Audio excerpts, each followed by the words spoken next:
मुझे गोली मारने की धमकी मिल रही है। जैसे फूलन देवी जी को मारा वैसे तुम्हें मारेंगे। लेकिन अगर हमारी पार्टी के लोग शिकायत भी करने जा रहे हैं तो उस पर एफआईआर दर्ज नहीं हो रही है। किस तरीके के सरकार का व्यवहार है डराने का। इलाहाबाद में एक दलित को जला के मार दिया गया क्योंकि उसने जाति विशेष के लोगों के गेहूं काटने से मना कर दिया। ये घटनाएं हुई हैं।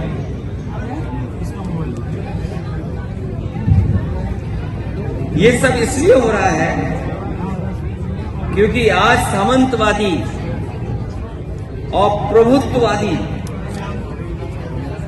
उनको पता है कि उनकी सरकार है और अगर इस तरह का काम करेंगे तो उन पर कोई कार्रवाई नहीं होगी।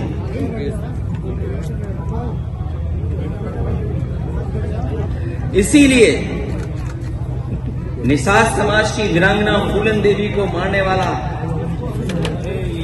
और किस तरह बोलने वाले लोग वहां शामिल हो, किस तरह ब्रॉडकास्ट किया जा रहा है आज के समय पर।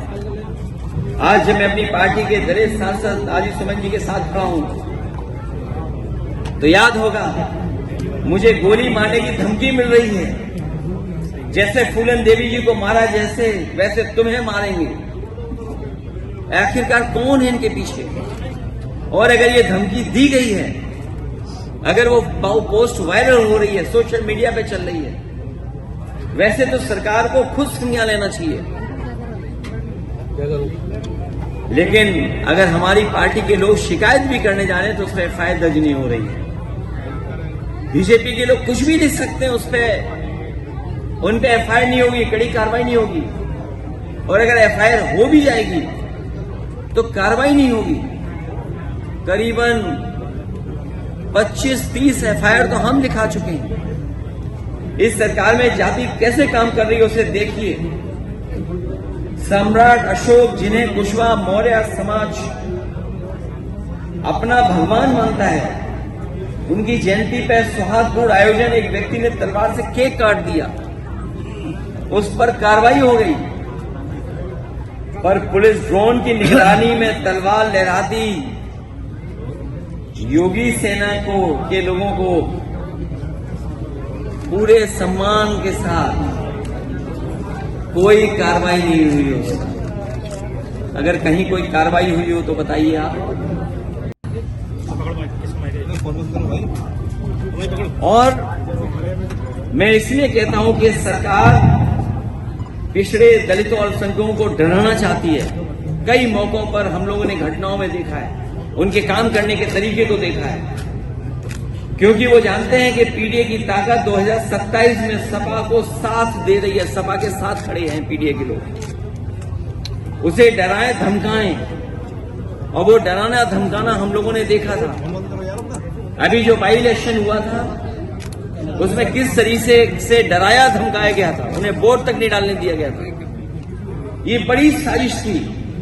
और मैं कुछ उदाहरण हाल के ही देना चाहता हूं, मैं पुराने उदाहरण कोई नहीं देना चाहता हूं। किस तरीके के सरकार का व्यवहार है डराने का, मैं वही उदाहरण कुछ देना चाहता हूं। हालांकि कुछ बातें जो घटनाएं हैं उसमें कुछ मिलकर के कुछ और फैसले हुए हैं, लेकिन जो घटनाएं हम लोगों ने देखी और हाल में हुई हैं, इलाहाबाद में एक दलित को जला के मार दिया गया क्योंकि उसने जाति विशेष के लोगों के गेहूं काटने से मना कर दिया। क्या आज के आजाद भारत में, जहां बाबा साहब भीमराव अम्बेडकर जी का संविधान हो, वहां पर ऐसी घटनाएं होंगी कि अगर गेहूं के काटने के लिए मना कर दें तो उसकी जान ले लेंगे जला करके? कल आगरा में, अभी कुछ दिन पहले और कई दिनों पहले, कई वर्षों पहले भी घटनाएं हुई। उन घटनाओं का मैं जिक्र नहीं करना चाहता हूं, कस्टोडियल डेथ की मैं जिक्र नहीं करना चाहता हूं। लेकिन कुछ दिन पहले आगरा में बारातियों और दूल्हे को घोड़ी से उतार के मारा क्योंकि वो बाबा साहेब अम्बेडकर जी का गाना बजा रहे थे। अगर गाना तेज था तो उसकी शिकायत की जा सकती है, लेकिन गाना आप क्या बजा रहे हैं नहीं बजा सकते हैं। और किस तरह का व्यवहार रहा। इसी तरह इटावा में निषाद युवक को उसके फेसबुक पोस्ट के लिए मारा और अभी तक कोई कार्रवाई नहीं हुई है।